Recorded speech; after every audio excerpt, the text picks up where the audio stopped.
Hi guys, and welcome to Consumer Math A. Today we're going to be talking about modes of transportation, in particular public transportation today. So public transportation. Some reasons for using public transportation is that it improves traffic, conserves energy, and is an affordable way for the citizens to get around if you live in an urban area. We'll also talk a little bit about some of the public transportations that aren't in an urban area. So here are some types of transportation. We have taxis. You may have heard about Ubers. We have long distance buses like Greyhounds, Megabus, a couple other examples of long distance buses. We also have local buses like SARTA. We'll talk about what that is. We have a long distance train like Amtrak, and kind of a short distance train, the subway trains. And then we have planes. So taxis and Ubers, let's talk about what those are. Taxis are companies that own the car and they employ the drivers. Your fare does depend on the distance you travel and can become expensive. It is usually based on miles, so they'll tell you it's like $2 a mile or $5 a mile or whatever they charge you. And it's usually very flexible with routes and times. You call where you are, they come pick you up and they take you to where you want to go, exactly where you want to go. So it is very flexible in that route. You can also order taxis ahead of time to meet you someplace, at an airport or someplace where you need to get somewhere else. It's also expected, just so you know, for you to tip the driver when you are in the taxi.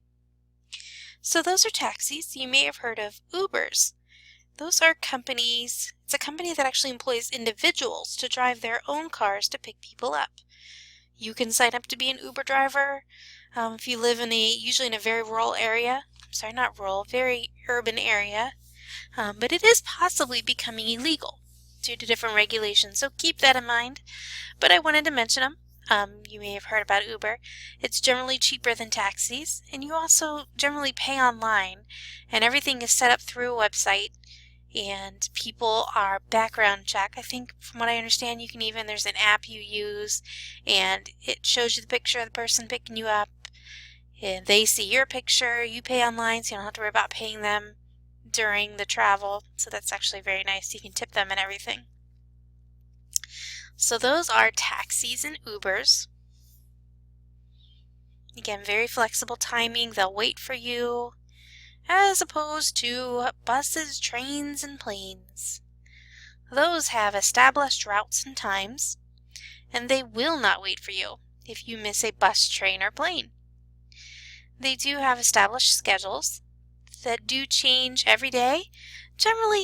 Usually Monday through Friday are about the same, with the exception of holidays, and Saturdays and Sundays are generally different. So you do need to look at them to see what the times are each day. Tickets can be purchased ahead, should be purchased ahead, and purchased online. And you may need to switch trains, bus, planes to get to your endpoint. So it's not going to pick you up in one place and drop you specifically in another place you want to go. You kind of have to fit around your travel schedule around where the trains, planes, and buses are. And just so you know, buses are generally cheapest. Trains and planes are generally most expensive. The cost does vary depending on the time of the year and the day of the week that you travel. Trains do have sleeper cabins, just so you know. They would allow you to sleep during travel. So that does make trains a little bit nicer, but keep in mind planes generally will get you there quicker. So let's look at some of the schedules. Here's an example of what a Greyhound schedule will look like. This would be one passenger going from Cleveland to Chicago. Fairly reasonable, $37. You can see when you're generally looking at these schedules, pull up my pen, it does tell you where you're coming from and where you're going to. So you can see this is a direct bus route going directly from Cleveland to Chicago. It'll tell you how long it's going to take you, 7 hours and 35 minutes. tells you the bus number here. It also tells you how many how many transfers you have. So you are not going to have any transfers on this bus going from Cleveland to Chicago. If you buy it online ahead of time, $37. You can see if you were to go buy it at the actual train station, it's actually more expensive.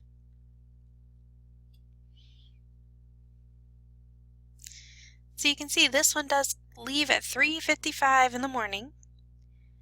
10:30 a.m. is when you'll arrive in Chicago. So possibly not the best option for you unless you want to get up at 3:55 in the morning. Actually, you have to be there at 3:55 in the morning. Especially with these public transportations, you want to make sure you get there early, at least a half hour, 45 minutes early for a bus, if not more. We'll talk about trains and planes in just a sec.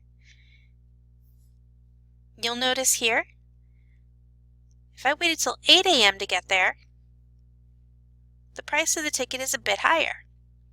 So I said if you go on those off times, like 3:55 in the morning, your ticket will be cheaper. You go at a more reasonable time, your ticket's a little bit more expensive.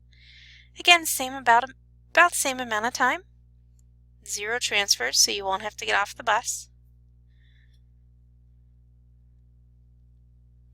And you'll notice you do have the option up here for these. You can choose a faster route or the cheapest route, which we saw here was the 3:55 in the morning.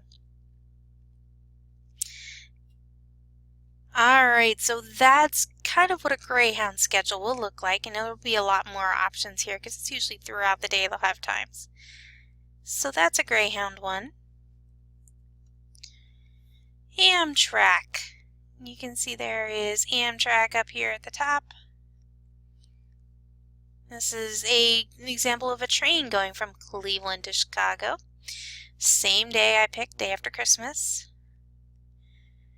You can see usually with trains they do have some options for you. You have a value option. Not quite sure what a saver option is because I couldn't see it on here, but look it up. Your value option, you can see a little bit more expensive than than the bus. It would reserve you a coach seat. Again, leaving really early in the morning, 2:59 a.m. will get you to Chicago at 8:45 a.m. Flexible.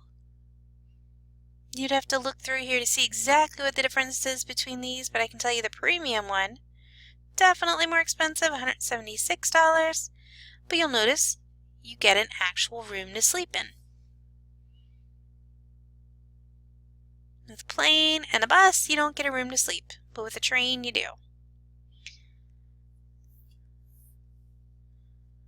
Alright, and notice here you can add extra stuff to your trip if you wanted to. Apparently you can add a bike to the trip. Did not know that. But feel free, there's the website up here if you want to try it out and play with Amtrak. Try finding a place you would like to go. Who knows? Try it out. But again, you can see here, if I waited till 3:45 in the morning instead of 2:59, my premium ticket's a lot more expensive. Alright, and again, I was picking December 26th, so keep that in mind as well. This is the day after Christmas. Travel's probably going to be a bit more expensive. This is an example of flights. I found this on Google Flight, which is a very cool site. Shows you the breakdown of all the different prices of flights. Also gives you these tips. Date tip, I could save $50 if I decided to leave on Christmas Day instead of the day after. So you'll notice all of these very dependent on the day you leave and the time you leave. Again, notice you leave at 5:50 a.m. Your ticket's $150 one way. If you wait till 8:28 p.m., it's a lot more expensive, $217. And again, you'll notice over here the time. Remember with the bus and the train, it's going to take you about 7 hours to get there. This one's only going to take you about 2. And notice all of these are non-stop till you get to about right here. This one tells you have a 43-minute layover in DTW, which I think is Detroit. I think That's the code for the Detroit airport. One other thing to keep in mind with flights, additional baggage fees do apply. I don't believe they apply on the train or the bus because I didn't see anything on there.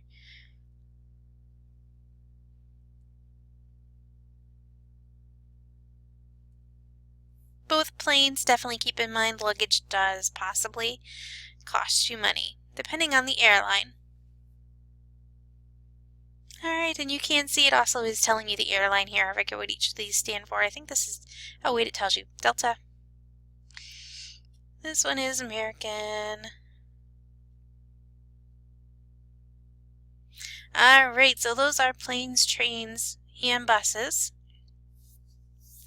Those are the long distance ones. Let's talk about more of the local ones. And we have local buses and subways. Local buses, again, very similar to the planes, trains we were looking at a minute ago. The routes and times are different each day, and schedules can be found online. Generally, for these, for the local bus, you either purchase some kind of monthly pass, so that you can ride it as many times as you want, or you can actually pay that day when you get on the bus. You generally don't pay ahead for the trip like you would a regular bus or a train. It is very good for people who need to get around in the urban or city settings. It's a lot more affordable than trying to park your car somewhere in the city and be able to drive it during the day. It's very expensive when you're in a city to park your car. So let's talk about how you would actually read this schedule. If we look here, this is Route 81. So again, different routes, different times. This is Monday through Friday. Again, weekends are generally a little bit different, especially in the city when a lot of people ride the bus into work and they only work during the weekday. So weekends generally have less buses going in and out of the city, unless there's some kind of events, like a football game, a hockey game, some big convention or concert. And you'll notice here this is actually a SARTA online one, SARTA being Stark County Area Regional Transit Authority. So this is Stark County, this is around Canton. You can see there is a bus, let's look at this one here, at 6:45 in the morning. It departs Cornerstone Transit Center. And you can see it makes stops at Belden, at the airport at 7:09, Staples in Arlington at 7:20. You can see it keeps on going, goes back to the airport at 8:09. And generally buses and subways do this where they make round trips and just kind of keep going all day long. So you'll see it coming back to the same different sections. Back to Belden Village and back to the Cornerstone Transit Center. So you can see, you can plan exactly when you want to pick up your bus. It does show if you were at the Akron-Canton Airport, looks like once an hour the bus comes and would take you into Belden Village. So you could catch a bus at 7:09 in the morning and get from the Akron-Canton Airport and get to Belden Village Transit at 8:25.